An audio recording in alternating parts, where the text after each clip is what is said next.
Assalamualaikum warahmatullahi wabarakatuh. Perkenalkan, nama saya Nisa Rizkia Fadliana. Pada video kali ini saya akan memberikan kesimpulan mengenai materi Isu kontemporer. Materi telah disampaikan oleh Bapak M. Hari Rahmadi, SPI, MM. Sebelumnya, apa itu isu kontemporer? Kalau didefinisikan secara singkat bisa diartikan sebagai isu kekinian.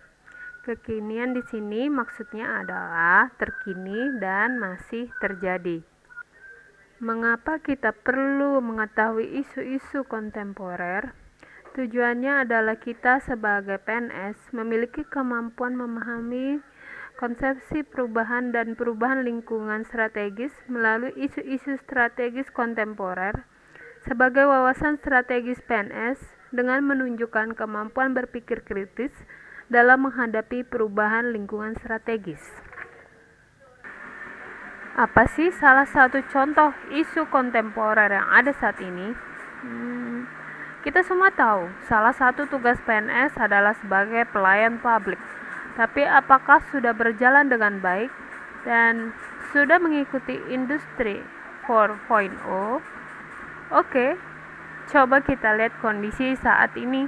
Kondisi saat ini di mana pelayanan administrasi dianggap kurang efisien, kemudian maraknya gratifikasi di lingkungan administrasi. Selanjutnya, infrastruktur teknologi informasi yang belum memadai secara kuantitas, kualitas, dan distribusinya untuk masyarakat belum proporsional. Kemudian, yang terjadi saat ini adalah pandemi COVID-19 sehingga adanya pengurangan interaksi secara langsung.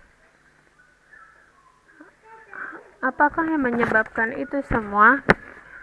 Yang pertama, rasa nyaman pada standar operasional prosedur yang dulu dan budaya organisasi yang kurang baik. Kemudian yang kedua, kemampuan SDM yang belum mendapatkan cukup pelatihan terhadap profesi yang diampu. Ketiga, kurangnya kemampuan adaptasi terhadap perubahan teknologi yang berkembang pesat. Dan yang terakhir adalah pola pikir birokrat dan kurangnya komitmen dari pemimpin. Maka, akibat yang ditimbulkan adalah yang pertama, pelayanan yang lama, sehingga itu tidak pro kepada masyarakat. Yang kedua, besarnya kesempatan untuk terjadi KKN. Yang ketiga, birokrasi yang tidak teratur. Keempat, tidak akuntabel. Kelima, tidak ada transparansi.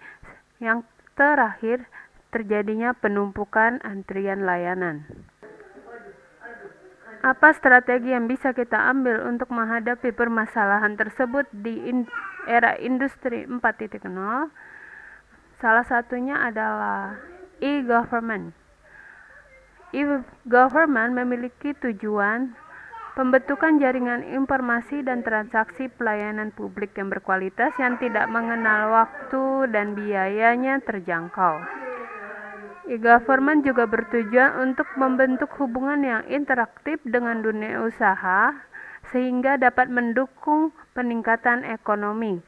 Yang ketiga, pembentukan mekanisme dan saluran komunikasi dengan lembaga-lembaga negara serta penyediaan fasilitas dialog publik bagi masyarakat. Dan yang terakhir adalah membentuk sistem manajemen dan proses kerja yang transparan dan efisien. E-government memiliki klasifikasi. Yang pertama, government to citizen. Yang kedua, government to business. Yang ketiga, government to government. Dan yang terakhir adalah government to employee.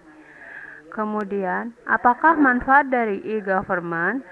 E-government memiliki manfaat, efisiensi, efektif, transparan dan akuntabel, peningkatan motivasi kerja, dan penurunan dan pencegahan korupsi. Bagaimana implementasi e-government? Contohnya dalam sistem pengelolaan keuangan daerah ada e-budgeting, e-project, e-payment, e-tax.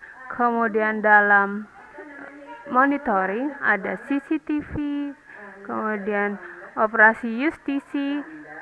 Dalam pendidikan, ada penerimaan murid baru menggunakan online, kemudian rapor online, perkuliahan online, kemudian di office ada e-surat, e-jadwal, dan lainnya. Bagaimana implementasi e-government di Indonesia? Apakah sudah terrealisasi atau belum?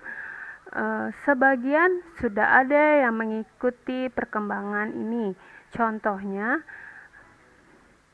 layanan Disdukcapil menggunakan WhatsApp ketika ada pandemi COVID-19, kemudian ada layanan perpustakaan online dengan aplikasi e-Kaltim, dan layanan antrian online di Disdukcapil Balikpapan.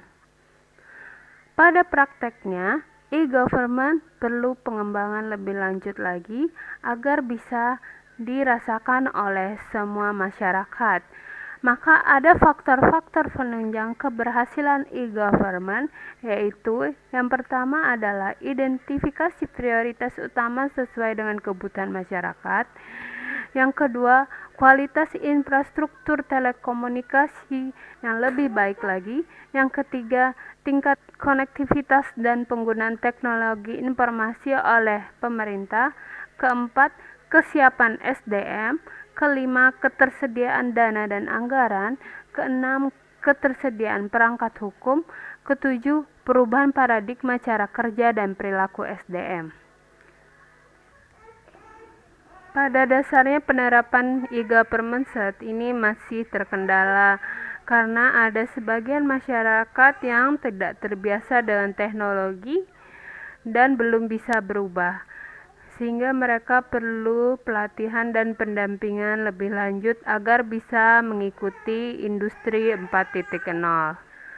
Semoga kedepannya PNS bisa mengambil langkah strategis untuk mengatasi isu strategis ini agar negara Indonesia menjadi negara yang lebih baik, adil, dan nyaman untuk semua masyarakatnya. Sekian penyampaian kesimpulan materi isu kontemporer dari saya. Sampai jumpa lagi di video kesimpulan lainnya. Terima kasih. Wassalamualaikum warahmatullahi wabarakatuh.